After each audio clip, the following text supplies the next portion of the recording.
मी अगदी खात्रीनं सांगते, की यासारखी बटाट्याची भाजी तुम्ही यापूर्वी कधी खाल्ली नसेल.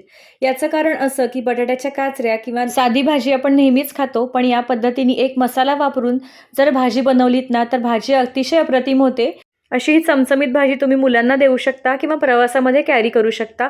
इतकी सोपी आहे. आता आपल्याला सगळ्यात पहिल्यांदा जो मसाला आहे, तो आपण बनवून घ्यायचा आहे.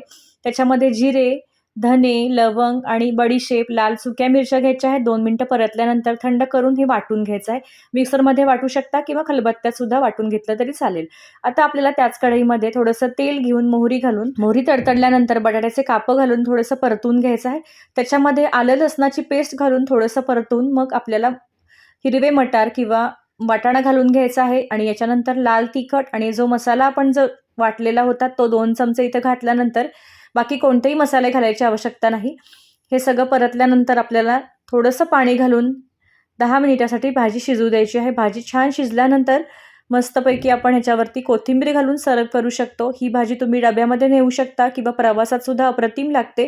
अगदी टेस्ट मस्त लागते याची. आणि अशा चमचमीत भाजीसोबत जर लच्छा पराठा असेल तर वाह!